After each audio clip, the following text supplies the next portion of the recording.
The Christmas season is here, bringing you real Christmas cheer. But what's the spirit behind Christmas? Tune in everyday live at 1 p.m.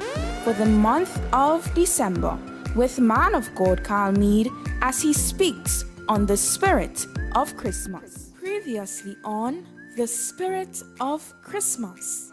And all those things is a religious concept of Christmas. Because every year they put back Jesus Christ in a little small thing in a corner, and they remember only that time in December 25th, and Jesus never born on that time. Because I don't believe that Christ born. Because Christ is God. Christmas isn't many other such thing you do. It's many other such thing we do. It arises from the commandment of men. And all this I'm saying here because this is what makes you understand the tradition of God, tradition of men, and tradition of your own.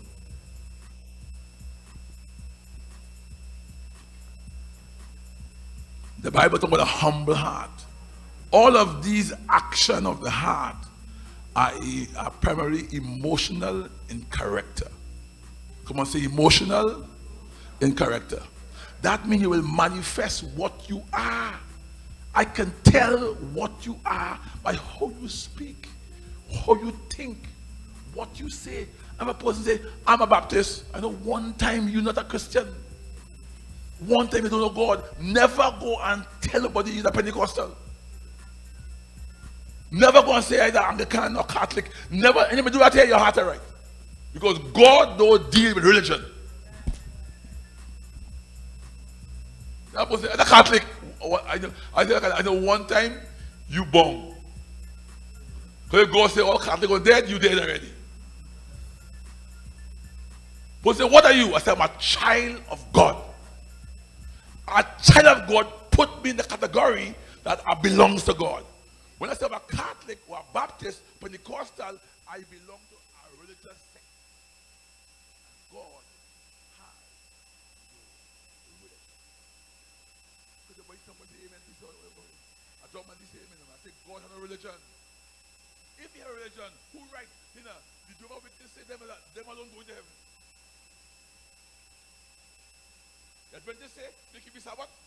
He say you're a devil. Pentecostals say if you talk in tongues, you don't know God. And the kingdom, all you need is a loving heart. Come on, say, I have love in my heart. To have love in your heart, listen to me good. You must have a love directed towards people. You could never have love in your heart and don't care about people. That's my major point. People, because love should not be housed in you alone. Some people love themselves and they love others. People, you got to put love to people. You have to give everybody a chance. When you have a loving heart, everybody have a chance. And when you get a chance, if you destroy it, you could make that person's heart turn towards you. When you hear God's heart turn, my heart turn. God can never turn his heart and my heart going right. If I follow in God and I'm God's voice, if God turn, he will turn me because why? I represent God. If God want to talk to you, he can use my voice. You don't believe me. The heart is the center of human will. Come on, say my heart is the center of my will.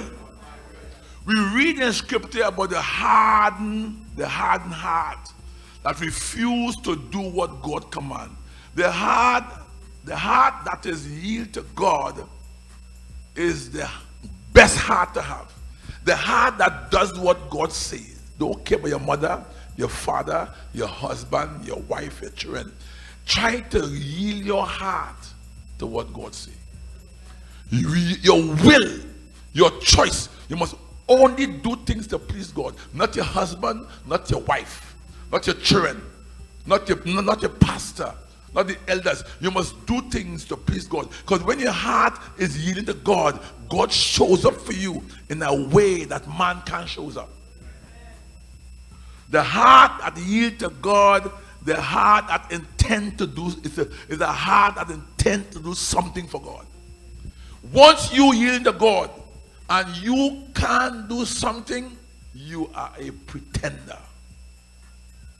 I could never say I think in God and can't help people. You know, we have a guy named Mike. Mike, he was in cocaine. You know, Mike, I helped Mike over 100 times. You know, one time I gave him books to sell. He went in the town, he sell the books.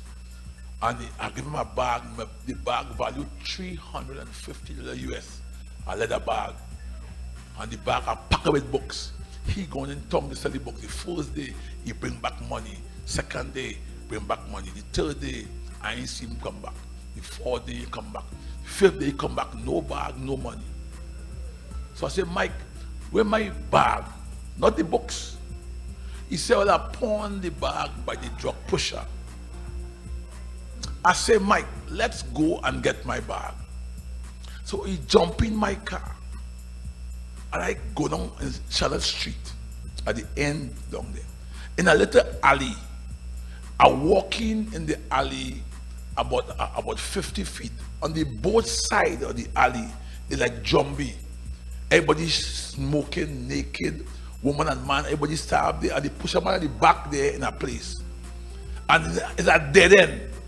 You can't go in the back. The back of there is a canal. Because I know all day I go up in town. So I go now, I have on a white suit. And here is Mike with a jacket, a shirt and tie, going in to get my bag. And I go inside there, and I go in the back seat. I go in the back there. And in a zombie, I walk in hell and they can't touch me. My heart is right. I want that bag. You know, I love that bag. And I go in the back. I say, Mike, who the pusher man? 3 minutes down there. He said, this one here. I said, boss, the bag the man gave you for the cocaine is my bag. You see what we saw? He said, you the preacher man? I said, yes. The man take up a solo bottle and bust Mike's skull in the middle of it.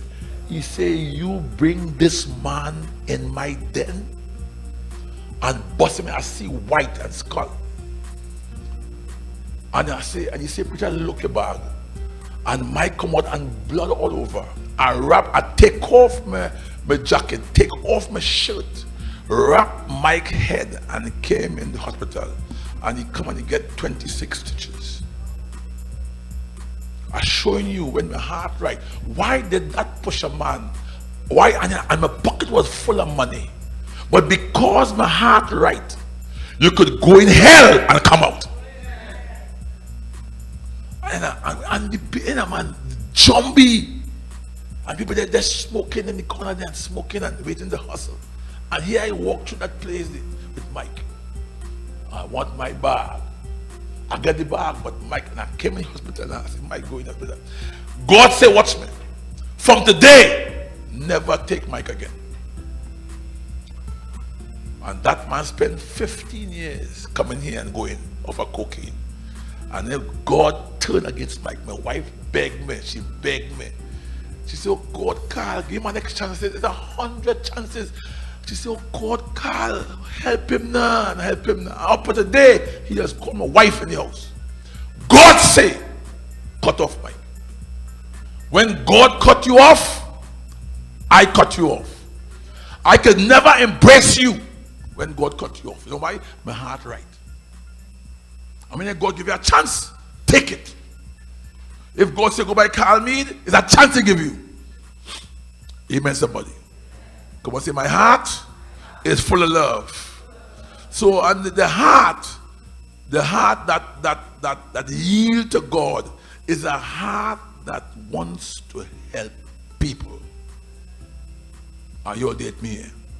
And if you all doubt but this tradition thing in the Bible here, but I'm going to share the next Wednesday and the next Wednesday about the Christmas spirit.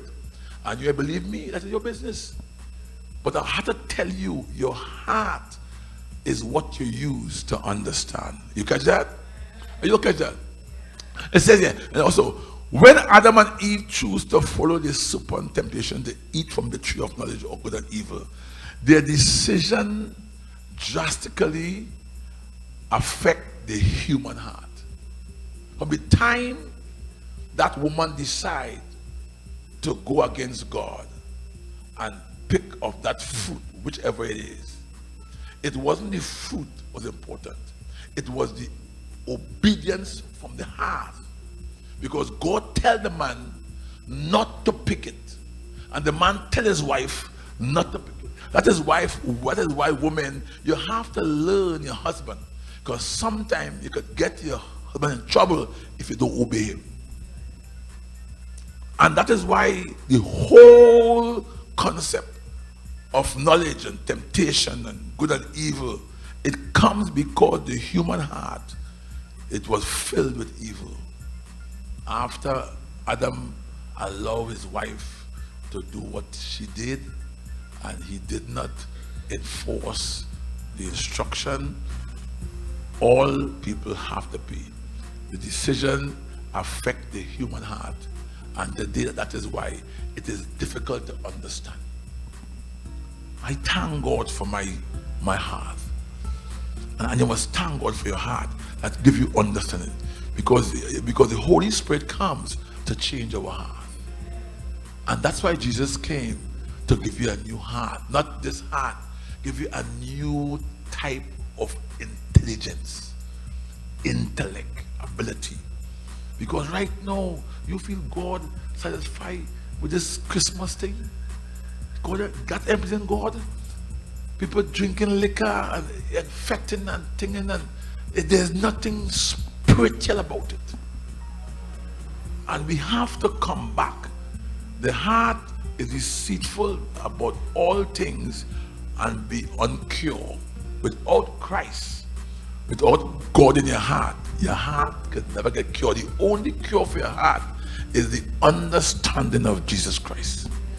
And many people right now, people talk about Lakshmi and Muhammad and Mary, and they call all kind of people, but they will never focus on Jesus. And what I do is I'm only focusing on Jesus, because Jesus laid down his body and rose again. And if he rise again, I go rise too. I don't care about Mary, I don't care about Muhammad, but Lakshmi, I care about Jesus. Because Jesus said, if you follow me, I'll make you over. Amen, somebody.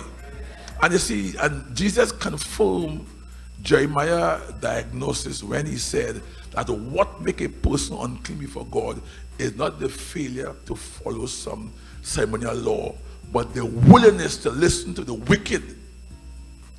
What make a person diagnosis become evil and unclean is the willingness. Your willingness, I mean your will to do evil. How could you have your husband and go to the next man? Or you have your wife and go to another woman? Your willingness is what brings the point of not being cured. You know, come on, say I'm cured. And when you understand that, when you understand your willingness can make you deceitful if your willingness does not please God. My willingness please God, but the willingness to listen to wicked lodged in one heart would produce evil thoughts. The willingness to listen to evil, it produces evil thought, sexual immorality, thief, murder, adultery, greed, malice. You know, the seriousness of sin in the heart, when he said that the sin of anger is the murder. Look at the killing right now. Young boys with gun, killing. The willingness, the heart, because they choose not to understand what God is saying. Thank you for viewing The Spirit of Christmas, to be continued tomorrow at 1 p.m.